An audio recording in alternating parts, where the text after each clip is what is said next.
Changement du commandant en chef et du chef d'état-major général. Nous n'avons pas d'autre choix si nous voulons vaincre l'ennemi.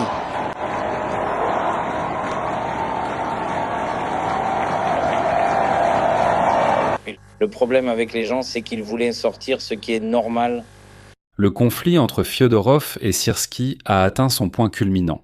Zelensky a finalement limogé le ministre de la Défense de l'Ukraine et a reconnu que le commandant en chef des forces armées, Syrski, lui avait en fait posé un ultimatum, soit les militaires, soit le ministre Fyodorov. Et Zelensky n'a pas choisi le ministre tourné vers les technologies, mais finalement Syrski, à qui le régiment Skelia est directement subordonné, régiment lié aux scandales les plus retentissants dans les forces armées ukrainiennes, du moins au cours du dernier mois. Aujourd'hui, le 16 juillet, des dizaines de villes à travers toute l'Ukraine sont descendues dans la rue pour soutenir Fyodorov. Une centaine de personnes se sont rassemblées devant le bureau du président Zelensky et devant le théâtre Franco à Kiev avec des pancartes en soutien au ministre de la Défense. Ce n'est pas contre la mobilisation, ce n'est pas contre l'augmentation des tarifs de transport ou d'approvisionnement en eau, non. C'est pour soutenir Mikhail Fyodorov. C'est-à-dire l'homme sous la direction duquel, selon l'opinion générale, l'Ukraine a repris l'initiative dans cette guerre. Et nous avons également beaucoup discuté avec vous des nombreuses frappes à longue portée contre la Russie, du blocus de la Crimée, de la chasse à la flotte fantôme de la Fédération de Russie en mer Noire et en mer d'Azov. Tout cela est en partie le mérite de Fyodorov, mais il a été renvoyé. Savez-vous ce qu'a répondu Zelensky aux protestations ? Il a dit que les gens font ce qu'ils veulent, qu'ils manifestent. C'est à ça que sert la démocratie. Voilà tout. Et aujourd'hui, nous allons analyser cette histoire en détail, parce qu'elle est bien plus profonde qu'il n'y paraît. Pourquoi Mikhail Fyodorov a-t-il vraiment été renvoyé ? Qu'a-t-il lui-même raconté lors de son briefing ? Il a dit des choses qui, j'en suis sûr, ont fait se tenir la tête entre les mains au bureau du président. Eh bien, par exemple, Fyodorov a clairement déclaré que le problème de la mobilisation ne venait pas du tout des centres de recrutement, mais de ce que fait le commandement des forces armées ukrainiennes sur le terrain. Il a parlé des corrompus entretenus au sein du système et de son conflit ouvert avec Syrski et tout l'état-major général des forces armées ukrainiennes. Et voyons comment Syrski en est arrivé à poser des ultimatums au président. Et surtout, quel rôle ont joué l'argent, les contrats de défense et ces fameux amis que Fyodorov a écartés d'un budget d'au moins 7 milliards de dollars. Nous discuterons aussi d'où vient ce chiffre. Les médias occidentaux, contrairement à beaucoup en Ukraine, appellent les choses par leur nom, et aujourd'hui nous allons aussi examiner leurs évaluations. En gros, l'épisode sera long, installez-vous confortablement, nous commençons.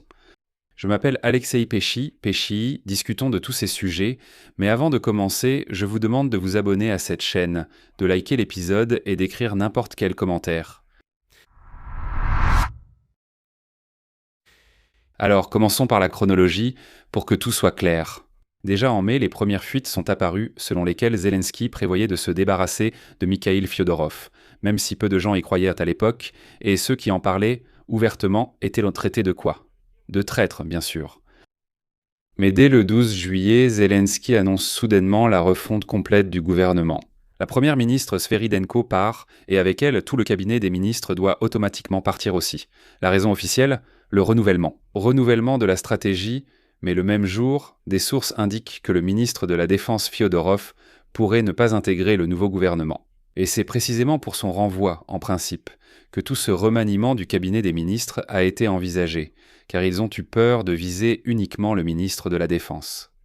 Le 15 juillet, tout cela s'est confirmé, et une déclaration apparaît selon laquelle Zelensky ne proposera pas à nouveau la candidature de Fyodorov dans la nouvelle composition du cabinet des ministres. À sa place, il propose de confier le ministère de la Défense à Igor Klimenko, qui est le chef du ministère de l'Intérieur et l'ancien directeur de la police nationale.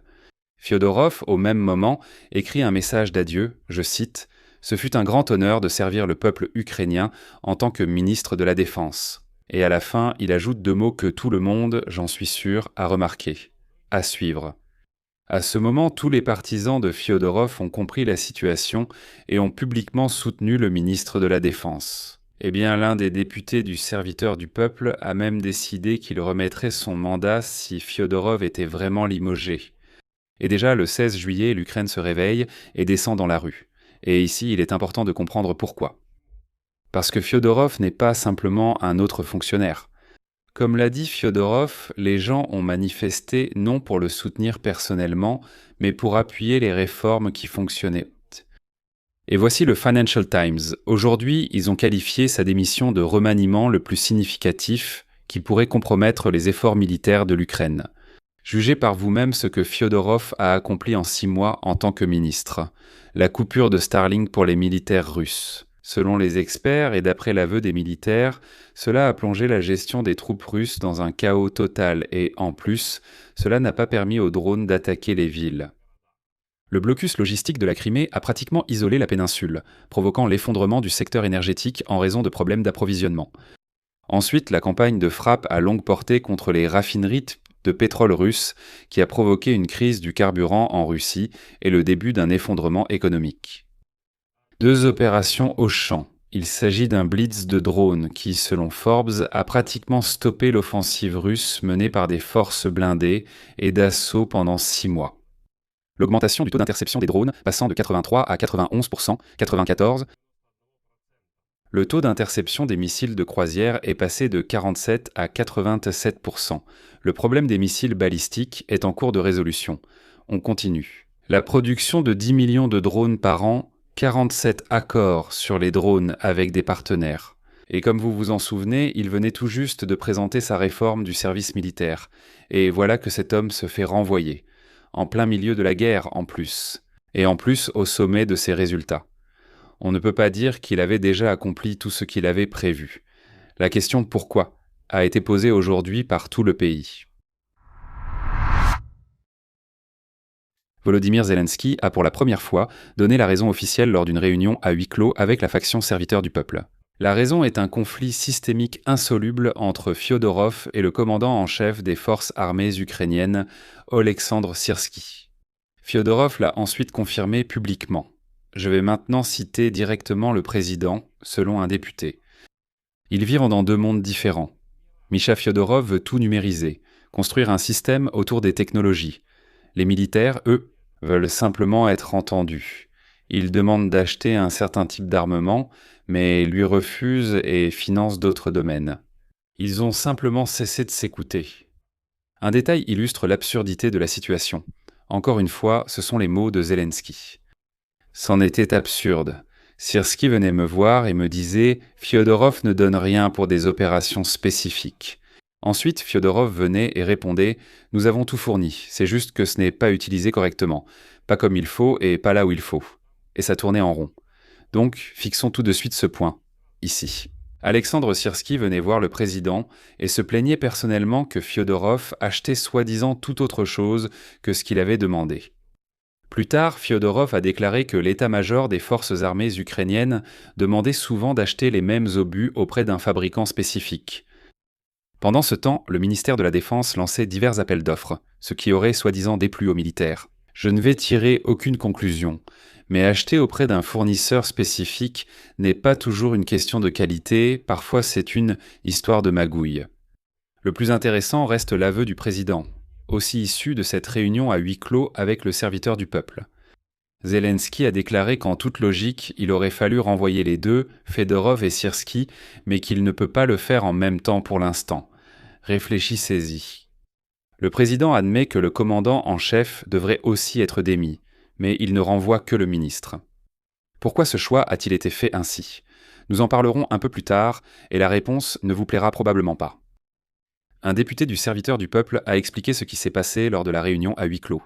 Voici sa citation. On voyait que c'était très difficile pour le président d'en parler. Pendant environ 10 minutes, il cherchait littéralement ses mots, choisissait ses formulations, essayait d'expliquer sa décision. Le lendemain, publiquement, Zelensky a déclaré, je cite, « En temps de guerre, le président ne doit pas faire un tel choix. J'aurais vraiment voulu l'unité, mais les partis ne l'ont pas trouvé. Et ce problème n'est pas seulement celui des partis, mais aussi le mien. »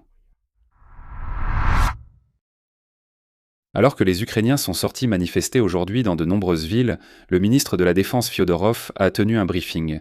Et là, Fyodorov a apparemment dit tout ce qu'il pensait. La principale confession de Fyodorov concerne ce fameux ultimatum. Mikhail Fyodorov a confirmé qu'à l'étape même de sa nomination au poste de ministre de la Défense, il avait proposé au président Zelensky de remplacer Syrski, que les militaires surnomment le boucher. Et pas seulement lui. Et ensuite, je cite Fyodorov. Quelles décisions ont été proposées ? Ce sont des décisions de personnel radical. Il s'agit du remplacement à la fois du commandant en chef et du chef d'état-major général.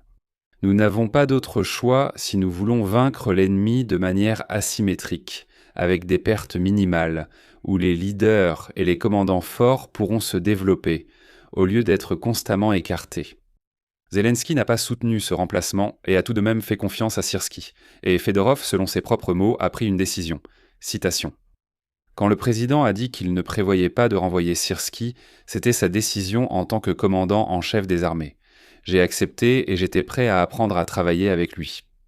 Donc, selon ses propres mots, Fedorov n'a posé aucun ultimatum et il était d'accord pour travailler dans l'équipe telle qu'elle est. Donc, si c'est Syrski, cela signifie qu'il faut travailler avec lui. Voici le point clé, encore une citation de Fedorov. Mais nous avons été confrontés à un blocage total de toutes nos initiatives. Selon Fedorov, Syrski n'était pas prêt à discuter ouvertement de quelque problème que ce soit en face à face. En revanche, il était, je cite, prêt à intriguer, à répandre des rumeurs sur des campagnes commanditées et à semer la discorde. Et pour conclure cette histoire, Fedorov l'a résumée en une phrase, je cite, « Au final, le commandant en chef a posé un ultimatum au président, alors que moi, personnellement, j'étais tout à fait prêt à continuer à travailler avec lui. » Voilà. Fedorov l'admet clairement. Le commandant en chef Syrski a posé un ultimatum au président, et le président a choisi le commandant en chef en renvoyant le ministre. Des sources ont confirmé que tout le corps des généraux de Syrski, et pas seulement Syrski lui-même, a posé un ultimatum à Zelensky. Soit eux, c'est-à-dire soit les militaires, soit l'équipe de Fedorov. En même temps, je rends hommage à Fedorov, il ne s'est pas acharné contre Syrski, il ne l'a en rien insulté. Il a clairement dit de ne pas sous-estimer cet homme comme chef militaire. Parce qu'en 2022, selon Fedorov, Syrski a sauvé le pays. C'est la défense de Kiev, de Kharkiv, la libération de Kherson, et ainsi de suite. Mais a-t-il ajouté, depuis, la guerre a changé. Citation. Nous ne pouvons plus simplement nous reposer sur ce qui a fonctionné en 2022. C'était une référence au fait que le ministère de la Défense, par exemple, promouvait l'idée de la guerre des drones, en allouant plus d'argent aux drones plutôt qu'aux munitions. Plus d'efforts ont été consacrés à la création même d'un type de troupes distinctes, les forces des systèmes sans pilote. Mais selon Fyodorov, tout cela ne plaisait pas au haut commandement. De quels autres problèmes dans l'armée Fyodorov a-t-il parlé ? Là aussi, il n'a pas mâché ses mots. Le premier, c'est la mobilisation et les centres de recrutement. On lui a demandé pourquoi, ministre de la Défense, il n'avait pas réformé les bureaux de recrutement. Zelensky l'a accusé, lors de la réunion du groupe parlementaire, d'avoir échoué dans la réforme de la mobilisation. Selon lui, c'était la raison officielle de son renvoi. Eh bien, comme vous vous en souvenez, en réalité, ce n'est pas pour cette raison. La réponse de Fyodorov réfute cette accusation. Il dit que les centres de recrutement ne dépendent pas du ministre de la Défense, mais directement des forces terrestres, qui sont subordonnées au commandant en chef Syrski, lequel à son tour a bloqué les initiatives de Fyodorov. En somme, Fyodorov a été accusé de l'échec d'une réforme d'une structure qu'il ne dirigeait pas. Puis il a déclaré quelque chose d'important. Citation. « La mobilisation nécessite un nouveau contrat social », a-t-il expliqué en donnant des exemples de la démarche à suivre. Le troisième Piatti Corpus, où la doctrine et la verticale sont établies, ou Khartia, pour laquelle il y a une file d'attente d'au moins 2000 étrangers souhaitant combattre. Encore une citation. Dans l'armée, il y a un grand nombre de personnes qui pourraient faire plus si on leur donnait la liberté. En somme, le message de Fyodorov est très simple. On ne peut pas résoudre la question de la mobilisation quand on a d'énormes problèmes au sein même de l'armée. Et là, il se souvenait du régiment Skelia, il se souvenait aussi du commandant de la 155e brigade qui a été arrêté récemment. Vous savez vous-même pourquoi. Voilà. Et il dit qu'il faut régler ce problème pour que ceux qui sont mobilisés comprennent où ils vont. Deuxièmement, il y a la corruption au sein même de l'armée. Fyodorov a déclaré que pour éradiquer la corruption et les scandales, comme l'affaire autour du régiment Skala, c'est une histoire retentissante avec le commandant de brigade. Il faut changer la direction des forces armées ukrainiennes, notamment Syrski et le chef d'état-major Gnatov. Et troisièmement, Selon lui, l'État dispose de données numérisées sur la situation au front, sur les pertes et sur les réalisations de chaque commandant. Autrement dit, l'efficacité des généraux peut être mesurée objectivement, non pas selon Fedorov ou quelqu'un d'autre, mais selon les véritables données numérisées. Mais il semble que c'est précisément cette évaluation que certains craignent, ou du moins redoutent. Et maintenant, parlons de ce dont les médias occidentaux parlent aujourd'hui et que, chez nous, on évoque à demi-mot, comme on dit, à propos de l'argent. Forbes rapporte: en arrivant au ministère de la Défense, Fyodorov a lancé un vaste audit qui a révélé des affaires de corruption portant sur des milliards de dollars. The Economist donne un chiffre. L'audit a révélé environ 7,2 milliards de dollars de dépenses excessives. Et Fyodorov a agi, comme l'écrit Forbes, rapidement et sans pitié. Et voici une citation de Fyodorov lui-même. Nous avons dit: faisons passer tout le monde au détecteur de mensonges. Ceux qui n'ont pas accepté ont été immédiatement licenciés. Qu'avons-nous? Un homme a révélé des schémas de plusieurs milliards, a écarté des dizaines de clans de l'armement du budget de la défense, dont le mécontentement a aggravé le conflit, et 6 mois plus tard, il est licencié suite à l'ultimatum des généraux. Et c'est ici que le journaliste Stanislav Asseev, qui a passé 28 mois en captivité russe, l'a formulé de la manière la plus dure. Selon lui, Zelensky s'est rangé du côté de ceux qui conseillaient au président de limoger Fyodorov afin de continuer à soutirer des milliards au ministère de la Défense. Le Financial Times ajoute, je cite, « Fyodorov gênait des personnalités influentes qui gagnaient de l'argent sur les contrats de défense. » Lors du briefing, Fyodorov a prononcé une phrase très révélatrice. Citation. « Quand 90 personnes viennent voir le président parce qu'elles ont eu des problèmes après notre travail au ministère de la Défense de l'Ukraine, il lui est sans doute difficile, en tant qu'être humain, d'analyser tout cela et de prendre la bonne décision. » Les 90 personnes de l'entourage sont celles dont le portefeuille, excusez-moi, a pu être affecté par le travail de Fyodorov. Et dans ce contexte, la réaction de l'armée et de la société. Le commandant adjoint des forces aériennes, le colonel Pavel Elizarov, a démissionné en signe de protestation, qualifiant le licenciement de Fyodorov de mal absolu. Les conseillers du ministère de la Défense sont partis. Il s'agit de Sergueï Beskresnov, du légendaire Flash, et de Sternenko, qui a écrit, je cite, « L'État s'est éloigné de la victoire ». Le député du parti serviteur du peuple, Patouraïev, a annoncé qu'il quitterait son mandat en désaccord avec la politique de nomination. Le commissaire européen à la défense, Kubilius, a exigé des explications, qualifiant ce qui se passe de grande surprise pour l'ensemble de l'Union européenne. Le militaire de l'administration de Kherson, Belkovski, a écrit « Parmi tous les ministres de la Défense depuis le début de l'invasion, il est le meilleur. Les barrières invisibles pour les fabricants de drones ont presque instantanément disparu. » Et donc, à la place de Fyodorov, le ministre de la Défense sera très probablement l'ancien ministre de la Défense, le ministre de l'Intérieur, Klimenko. Klimenko est un policier, c'est un homme du système, un homme de discipline, mais en aucun cas un homme des technologies. Et voilà que les observateurs occidentaux écrivent clairement « Klimenko convient parfaitement aux généraux et aux fournisseurs ». Et la touche finale de cette édition. Zelensky a proposé à Fyodorov de rester, de devenir une sorte de conseiller ou de se trouver lui-même n'importe quelle autre fonction dans son équipe. Fyodorov a refusé. Citation. « Je n'ai jamais eu pour objectif de devenir ministre, de rester ministre, de chercher des postes pour moi-même. Pendant 7 ans, j'ai mené des réformes aux côtés du président. Dans l'entourage du président, je suis certainement la personne qui l'a le plus apprécié et qui l'apprécie encore, et je ne l'ai jamais déçu. Le président n'a pas encore choisi le camp de Syrski. Je suis sûr que le président entend le peuple ukrainien et que la situation sera corrigée. » Mais il semble que le président Zelensky ait déjà fait son choix, et ce n'est pas en faveur de Fedorov.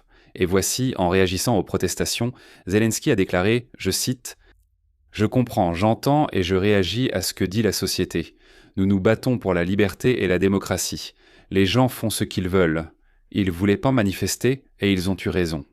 Fedorov restera dans mon équipe. Cependant, son rôle exact sera annoncé plus tard. » Fedorov lui-même a commenté les protestations ainsi. « Le peuple n'est pas descendu dans la rue pour Fedorov, mais pour lui-même. En ce moment, il ne s'agit pas de moi. Il s'agit de la racine du problème qu'il faut résoudre. Dans la structure actuelle, il est impossible de gagner. Résumons. En pleine guerre, le ministre de la Défense le plus efficace a été limogé, et ce, suite à l'ultimatum du commandant en chef Syrski, que le président lui-même considérerait également comme devant être remplacé. D'ailleurs, après cela, après le renvoi de Fiodorov, Syrski a même écrit un post moqueur, disant que c'était grâce à ses opérations de libération. Plus précisément, c'est parce qu'il n'a pas permis aux Russes d'entrer à Kiev en 2022 que Fiodorov peut aujourd'hui tenir des briefings à Kiev. Et ensuite, il a remercié le ministre de la Défense pour son travail et lui a souhaité bonne chance. C'est une sorte de moquerie, comme on dit, un rugissement du vainqueur. Il a simplement rugi « Tu vois, j'ai gagné, c'est tout, alors au revoir ». En réalité, le ministre a été limogé, celui qui avait révélé des malversations d'au moins 7 milliards de dollars et qui s'était fait des ennemis parmi tous ceux qui profitaient de ce budget de la défense. Les gens ont manifesté et le président a dit qu'il faisait ce qu'il voulait. En résumé, ils sont descendus dans la rue, bravo, super. Personnellement, je ne crois pas trop à l'histoire selon laquelle Fiodorov sera réintégré, ils vont plutôt lui inventer un rôle de conseiller, les généraux fêteront leur victoire et tout reviendra à la normale. La contestation s'apaisera progressivement. Eh bien, ce n'est pas le moment pour Zelensky de se battre contre Alexandre Syrski, qui apparemment a obtenu un pouvoir illimité sur le président. Mais je souligne, ce ne sont que des suppositions, ce ne sont que mes propres suppositions. Toute cette histoire m'a rappelé quelque chose. Février 2024, un commandant militaire populaire, un conflit avec Bankova, un renvoi, une explosion d'indignation publique, et ça n'a mené à rien. Vous voyez de quoi je parle ? C'est l'histoire de Valéry Zaloujny. Ça se répète, juillet 2026, un ministre populaire. Conflit avec Bankova, renvoi, manifestation. Sauf que les rôles ici se sont un peu inversés. À l'époque, on écartait un militaire au profit du pouvoir civil. On écarte désormais un ministre civil au profit de la haute hiérarchie militaire. Voici une question gênante que les observateurs occidentaux posent déjà, mais chez nous, on hésite à la poser. Fiodorov était le membre le plus populaire du gouvernement, le ministre le plus populaire. Des gens descendent dans la rue pour manifester en sa faveur en pleine guerre, et c'est là que réside le problème, comme l'écrivent les médias occidentaux. Les sondages après l'affaire Zaloujny, enfin « affaires » entre guillemets, ont appris une chose simple à Bankova. Toute personnalité ayant sa propre cote de popularité est un futur concurrent. Syrski, avec son taux de désapprobation après le scandale avec le régiment Skelia et après l'échec de la mobilisation, est politiquement sans danger. Et Fiodorov lui-même, remarquez-le, se comporte comme quelqu'un qui comprend parfaitement tout cela. Il a refusé le poste de conseiller qu'on lui proposait. Eh bien, il n'a pas voulu devenir une simple décoration. Il n'attaque pas personnellement Zelensky. Au contraire, il souligne « Je suis aux côtés du président depuis 7 ans. Je ne l'ai jamais laissé tomber. Dans son entourage, je suis la personne qu'il a le plus estimée. » Ce n'est pas le langage d'un fonctionnaire vexé. C'est déjà le langage d'un homme politique qui garde les mains propres et, ce qui est très important, une porte ouverte. Là, je pense qu'il y a matière à réflexion. Comme le disait autrefois le président, réfléchissez, réfléchissez. Je vais mettre des points de suspension ici. Écrivez vos pensées, vos conclusions dans les commentaires sous cet épisode. Je suis sûr que maintenant, il y en aura dans les commentaires. Certains vont m'accuser d'être un porocobot. D'autres diront que je suis un zélébo. D'autres diront « Ah, tu es parti, tu es carrément un traître ». Bref, il va y avoir comme toujours plein de commentaires mécontents. Beaucoup vont dire « Ah, Péchi, tu m'as déçu ». Tout de suite, pour ceux qui écriront « Péchi, tu m'as déçu, je ne vous ai jamais charmé. Je n'ai jamais eu pour but de vous charmer. Je n'ai jamais cherché à vous plaire. Donc avant d'écrire ça, réfléchissez. Est-ce moi qui vous ai déçu ou bien le problème vient-il de vous précisément ? Je mets des points de suspension. Écrivez vos pensées et vos conclusions en commentaire, abonnez-vous, activez la cloche et n'oubliez pas de laisser un j'aime. C'est tout pour aujourd'hui, prenez soin de vous. Salut!